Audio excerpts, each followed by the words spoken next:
let me welcome you all back to the second half of the second morning of our presentation. We have two more papers devoted to bookmaking and collecting, and then we'll have lunch. And as before, could I just make sure that cell phones are off so they don't ring in the middle of everything? And without further ado, let me introduce our third introducer, Amanda Adams, who's going to introduce our third speaker this morning, Heba. Oh, no, it's Massumeh Farhad. Hello and welcome. My name is Amanda Adams, and I am a third-year PhD student in art history at VCU. I am pleased to introduce Dr. Massumeh Farhad, the Chief Curator and Curator of Islamic Art at the Freer Gallery of Art and Arthur M. Sackler Gallery in Washington, D.C.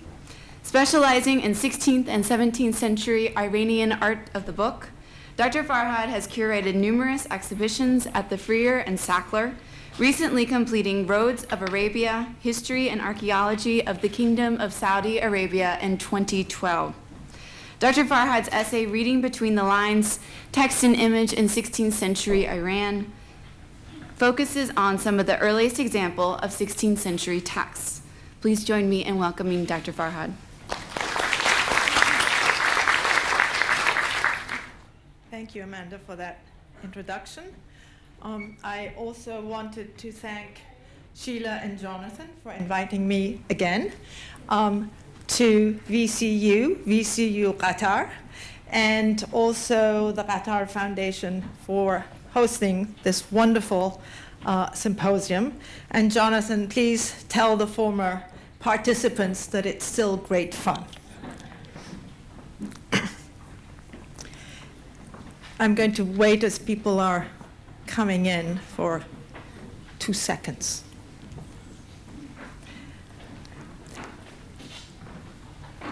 It has been long accepted that the meaning of Persian paintings is largely determined by the content of the accompanying text. Appearing at random intervals within the folios of a manuscript, the illustrations take their cue from the immediately preceding passage. A careful look at many manuscript paintings, however, suggests a far more complex and layered relationship between word and image. Already in the early 14th century, paintings began expanding the pictorial narrative by adding elements to the compositions, which had been omitted from the text. Moreover, artists also began to introduce words into the painted surface.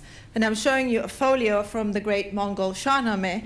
And for instance, in this particular scene, Ferdowsi did not really mention the setting nor who is participating in the coronation scene. So that's what the artist is introducing and painting into the image. Also, what you see are these panels, and I'm sorry they're a little blurry, but they're actually words that have been added, and it says al-mulk, al-mulk, al-mulk. It keeps repeating. A well-known example from the later 14th century is the consummation of Homar and Humayun's wedding in Khaju Kermani's three Masnavis.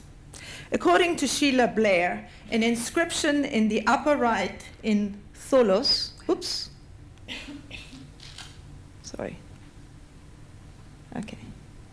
right here. So I'm talking about this inscription, then the one here, and the one here. So according to Sheila Blair, an inscription in the upper right in Tholos claims this is the abode of the Kaaba of desires, and this gateway the Qibla of prosperity, underscoring the importance of the location of the scene. The epigraphic panel leads the eye to a second inscription in Kufic with honorific titles. The third inscription, barely visible on a small tile above Humayun's tomb, reads Amal Junaid al-Naqash al-Sultani. And this is the first instance of an artist's signature in Persian painting. None of the inscriptions is part of Hajj Kermani's text, but they reinforce a number of important elements in the illustration: the royal setting of the story, the status of the protagonist, and the identity of the painter.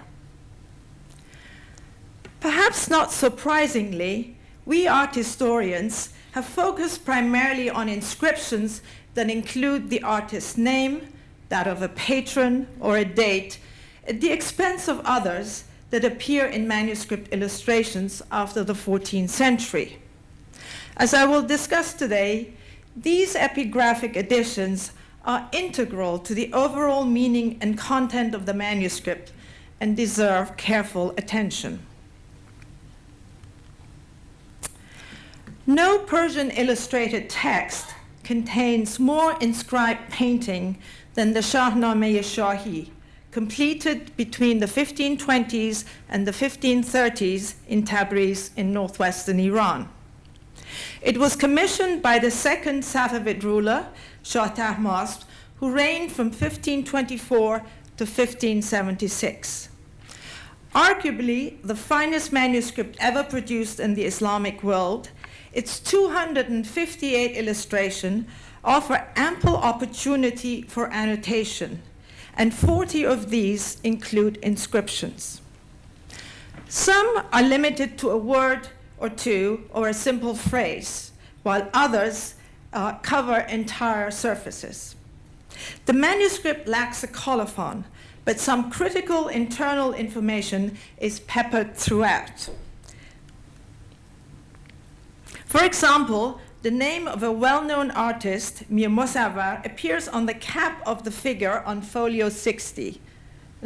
Sorry, you just have to take my word for it, because it's right here. They are tiny, and actually that's one of the tricks of these manuscripts, of the way that artists added some of these signatures, because out of the 258, there's the one on the cap here, and then more recently, one that was discovered on the scroll here, the name of an artist called Mas'ud Ahmad, whom really actually we don't know anything about. We know a little bit about Mir Mosawwar, but not about this second artist. So actually, artists were really not that important, or their identity was not of great importance. An architectural inscription on folio 516 includes the date 934, 1527-28, the only one in the entire manuscript. The name of the patron, Shah Tahmasp, is mentioned in a rosette on folio 16R, which you saw on the first evening in Sheila's talk. And his name also appears again here on folio 442. All the other inscriptions are religious, panegyric, or poetic in nature, and we'll talk about them a little later. In his insightful study of the Tahmasp Shahnameh's pictorial cycle, Robert Hillenbrand draws attention to the large concentration of illustrations at the beginning of the manuscript. Between folios 20 and 87, there are 66 paintings, one on each opening except for one. They all relate to the story of the evil Zahak and the hero Feridun, a rivalry that sets the stage for the ensuing epic battles between Iran and its eastern neighbor Turan. As Hillenbrand has argued, pictorial emphasis on warfare may reflect early Safavid historical realities and Tahmasp struggles with the Ottomans in the west and the Uzbeks in the east. Interestingly, the same section of the text from folio 18 to folio 98 also includes the majority of inscribed images in both Persian and Arabic. 16 out of the 40 instances, just shy of half. The rest are scattered throughout the manuscript in small clusters, with 6 at the end of the manuscript on illustrations that relate to the Sasanian king Nushirvan. On several of the of the inscription, several of the folios, the inscriptions are added to banners, recalling 16th century Safavid textiles, like this example here from the David collection. The largest number is placed in bands, bands and panels above gates, doorways, and windows, and adorn interior and exterior tile-clad buildings, resembling extant Timurid and Safavid structures. And I'm showing you an example on the right.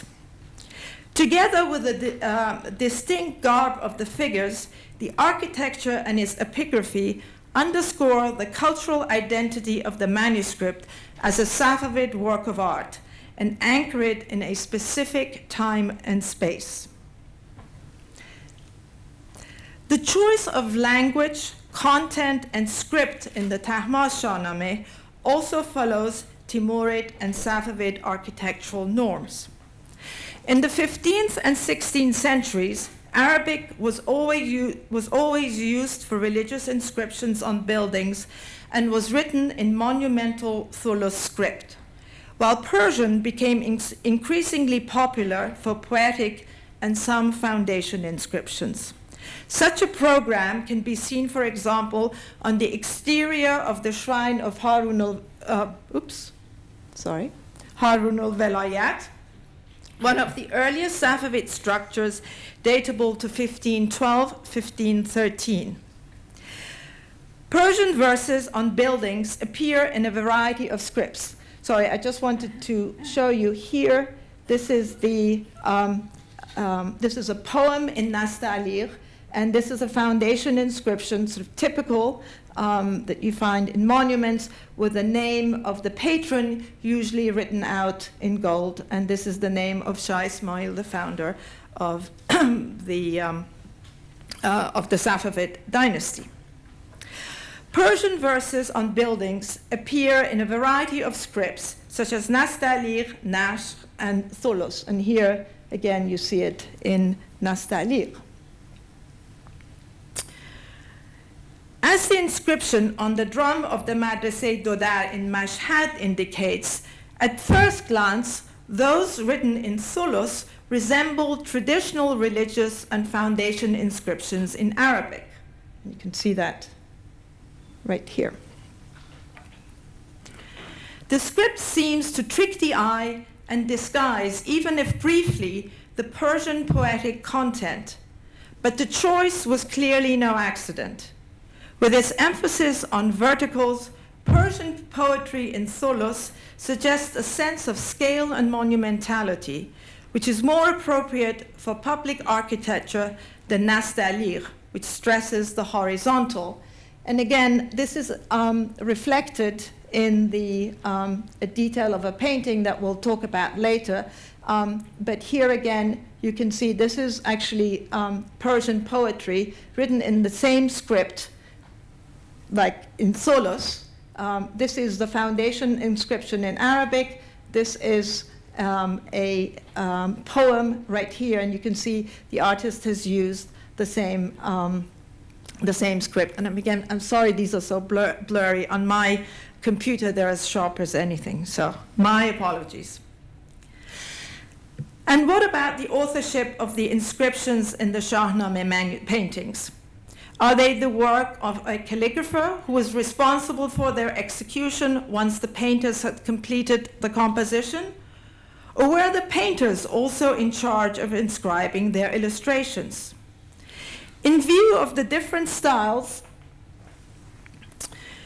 and formats of the calligraphic panels, it is tempting to propose that the painters also added the inscriptions. Many Safavid court artists, such as Abdul Samad, Muzaffar Ali, or Sheikh Muhammad, were known as accomplished calligraphers and poets, and probably would have been quite pleased to display some of their skills in the royal Shahnameh. And again, I just wanted to show you the sort of the difference in style of the inscription here, which again is Persian poetry, just as this one, but written in a very different style and script. In fact, a copy of the Haftorang Seven Thrones in the Freer Gallery of Art, which was created for Shah Tahmasp son-in-law and nephew, includes an illustration signed by the painter Sheikh Mohammed. As Shreve Simpson has suggested, it is likely that he both executed the image and the inscription. And again, it's tiny, but his signature is right there. It must have been the librarian or kitabdar, however, who supervised the overall selection of the inscriptions and their placement within the body of the codex. After all, the creation of the Shahnameh was one of the most ambitious projects of Shah Tahmasp's reign, and little was left to chance. Let us now briefly consider the types of inscriptions in this manuscript. Serving almost as bookends, the first and last inscriptions are religious, and specifically Shi'i in theme. The last and the simpler one of the two appears on folio 745, which depicts the coup against the usurper Fara'in Guraz, one of the many battles at the end of the Sasanian dynasty and the close of the epic. Almost like a farewell note, the invocation, Allah Muhammad Ali, right here, is written in Thulus on a banner, which leads the eye out of the manuscript. While the banner is an anachronistic element in the scene, the parable of the ship of Shi'ism, the first inscribed painting in the Shahnameh, has an integral religious message. According to Ferdowsi, God launched 70 ships representing the various religions of the world into a stormy sea. The largest and the most beautiful of the ships carried Islam's Prophet Muhammad and his immediate family, the Ahl Bayt. In a tightly organized composition, the artist has portrayed the Prophet and Imam Ali seated under a wooden canopy. Both are wearing the typical Safavid headgear and have been Shi'ified. As you can sort of see, this is sort of typical early Safavid turban. Ali's sons and the Prophet's grandsons, Hassan and Hussein, stand guard behind them. So the two figures with the nimbus. The canopy is placed right below the break line, which introduces the protagonists. So you can see the canopy is right here, and the lines up there, which are called the break lines, read as follows. The Prophet is in it, i.e. the boat, with Ali and also the Ahl Bayt. The next line of text is an inscription in Nastalir along the canopy of the roof. So you read these two lines, and then you come down and you read this. Written in the same meter as the Shahnameh itself, the verses are from the Golestan or Rose Garden by the 13th century poet Sa'di. What wall of anguish is there for those whose protector be you, i.e. Muhammad? Who dreads the waves of the sea if Noah be the captain? Sa'di's verses have been seamlessly integrated both formally and conceptually into the composition to amplify Ferdowsi's message and lend it a Shi'i accent. The inscription also introduces the figure of Noah as the captain in the stormy seas. It has been suggested that Noah may represent Shah Tahmasp, the ruler of Safavid Iran and the patron of this magnificent copy of the Shahnameh. Thus, at the very beginning of the manuscript, the inserted verses introduce both the spiritual and the secular guides of Safavid Iran, a concept that is obviously absent from Ferdowsi's original text. The painting also includes this elderly figure here who has been identified as the poet Ferdowsi. And if that is the case, what the artist is doing here, he's sort of putting a sort of Shia slant on the whole of the text, not only of the whole of the text, but the whole of the Shahnameh. Religious themes are also embedded in many of the mystically inspired verses that appear on the illustrations.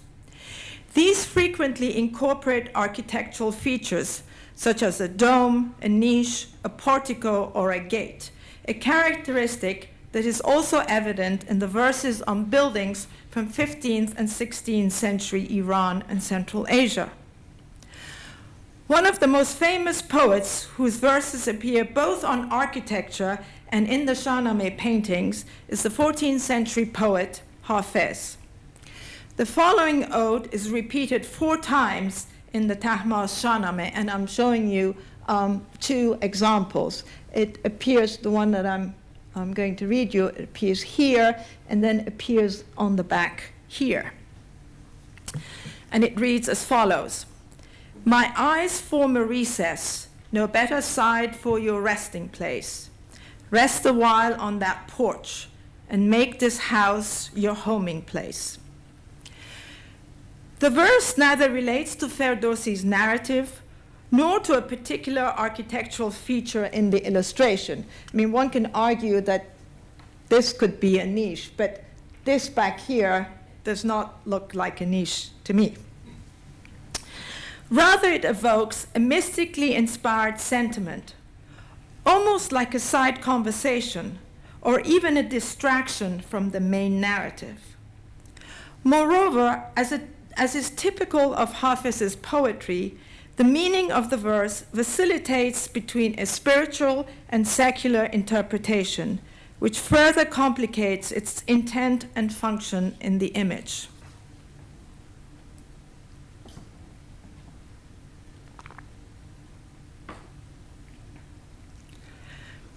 One of the most popular architectural features in these inscriptions is the gate.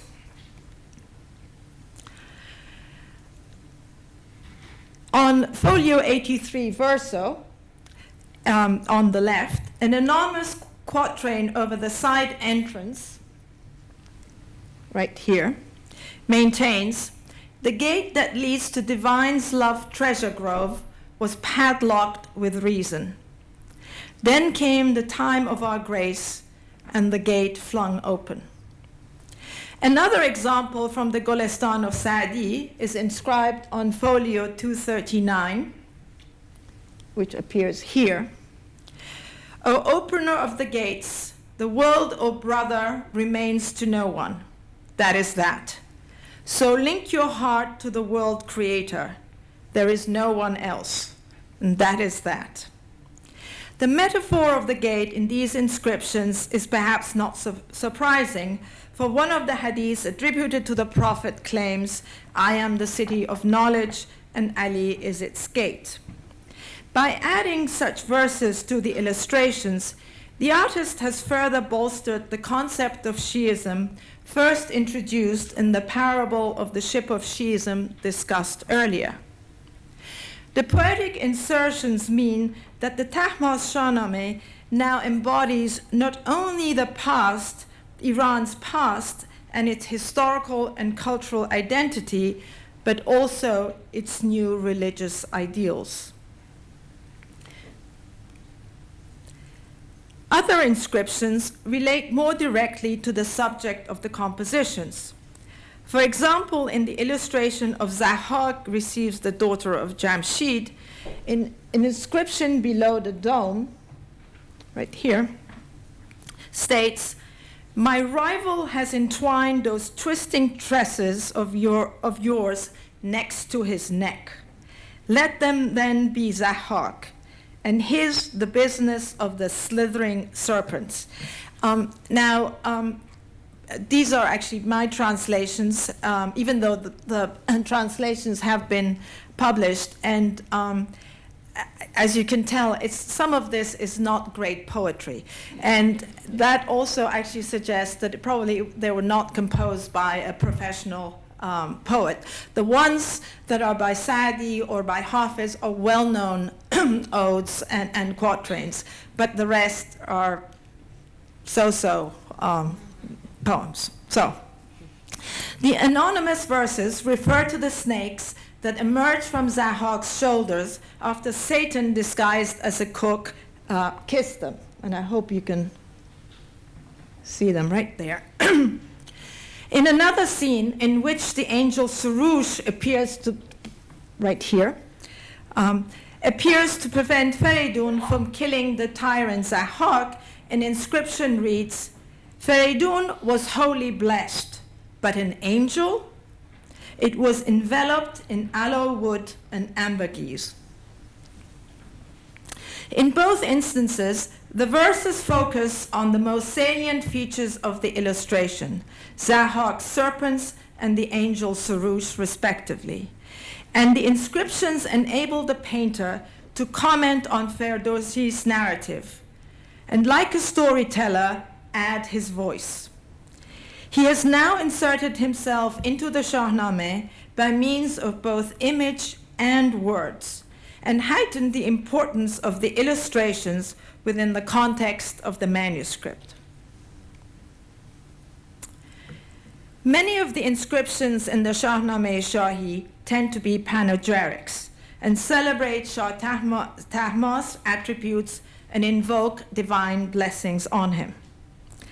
Except for one, curiously, none of the other ones refer to the ruler directly. And the only one is this Esfandiar slays Arjasp. And you can, Shah Tahmas's name appears right here over the doorway, as was sort of traditional with also architectural inscriptions where the name is in the center of the doorway. But here it's sort of odd because the killing happens right here. So the association with the ruler is strange, but that's the way that the composition has been organized.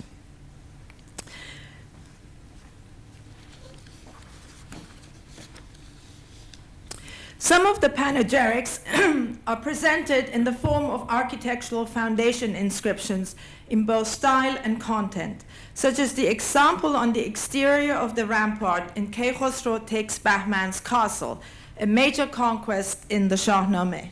And you see this right here. As is typical with foundation inscriptions, it says, "A sultan truly magnificent, a grand Khan of Khans, mighty in his righteousness and his munificence. His is his recourse upon which every Khan on earth perforce depends. And he is God's true shadow cast upon every shore and every continent, and protector of all the worlds, downtrodden, poor, and indignant. May God extend his authority over every nation forever." Like the architectural style of the fortress, the foundation inscription anchors the illustration in the Safavid world. For in the interior of the castle, the artist has selected verses from Saadi's Bustan. Sorry, there's an inscription right here. And it reads as follows: "May the world cater to you and fulfill your fate. May God, the world creator, forever keep you safe. May all your endeavors conform to your wishes. May you always remain in God's care." More poetic in tone, the Persian verses still echo the sentiment of the more formulaic Arabic inscription on the exterior of the fortress. Together, they insert Shah Tahmas into the narrative of a major battle in the Shahnameh, as if he were responsible for its success. The inscriptions have now transformed the scene into a symbol of Safavid military prowess and success.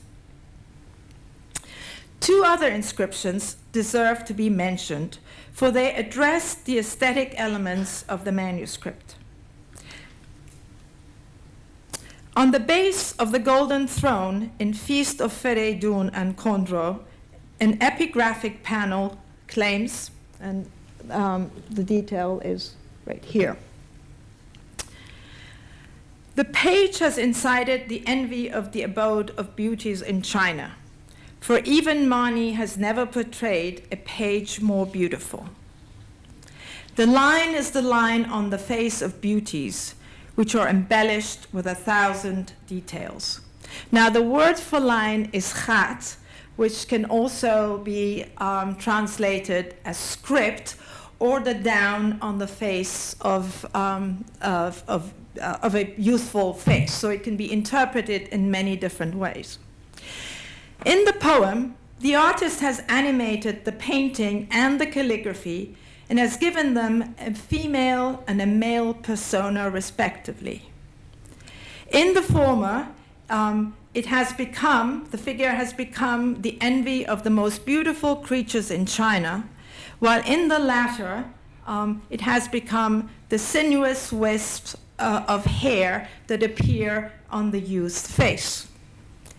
The metaphors are picked up again and elaborated in a second. Oops, sorry, I'm really challenged here.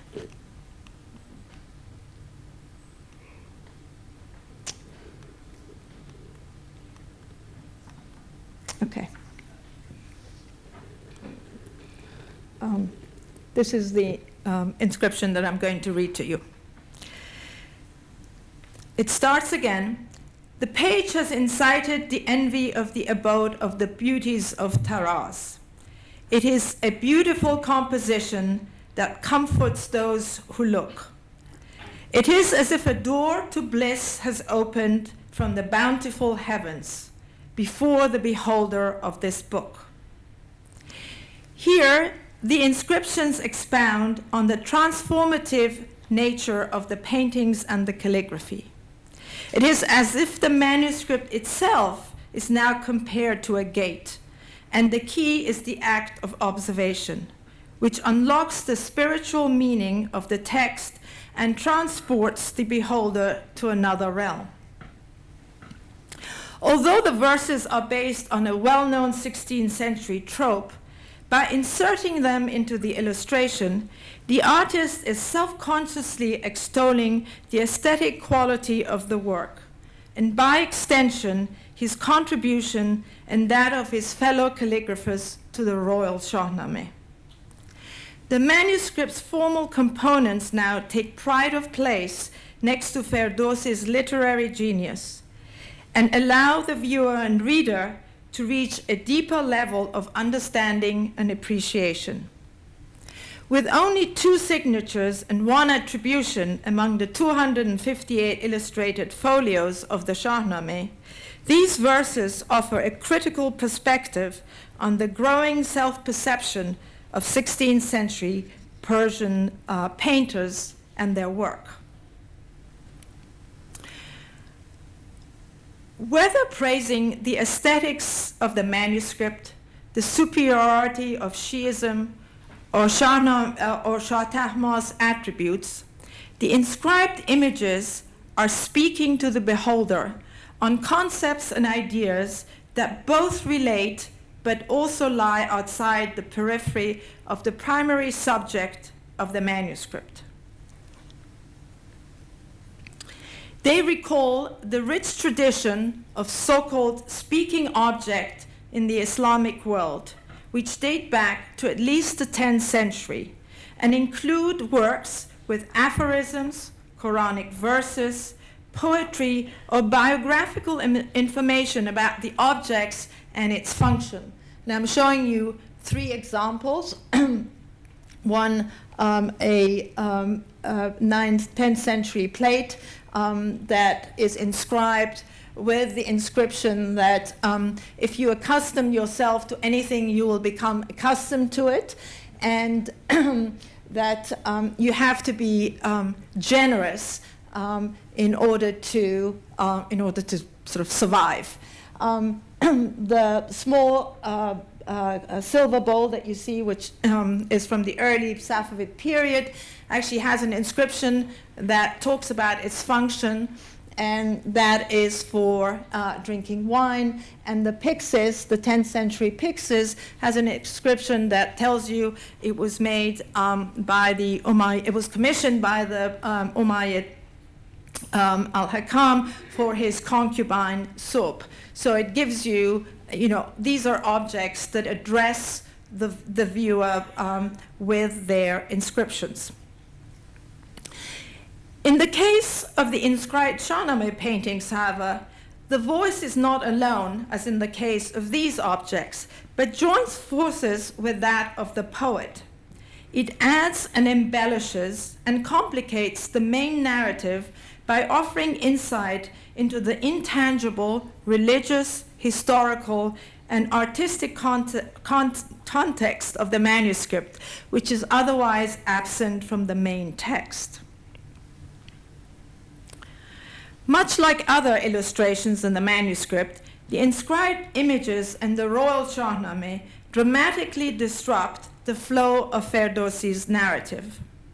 The more complex the composition and the inscriptions, the more they distract the reader. With the inscribed verses, the artist skillfully manipulates the viewer to switch from looking and relating an image to the accompanying narrative to reading within the image. The viewer has to slow down and move away from Ferdowsi's epic to delve deeper into the pictorial and literary content of the image, the painter's creation. Far from decorative devices, the inscriptions are deliberate insertions intended in the first place to draw attention to the painted surfaces in order to deliver new perspectives on the meaning and function of the manuscript. I hope that I've been able to convince you today that we should pay more attention to these added voices to Persian illustrated manuscripts. Thank you.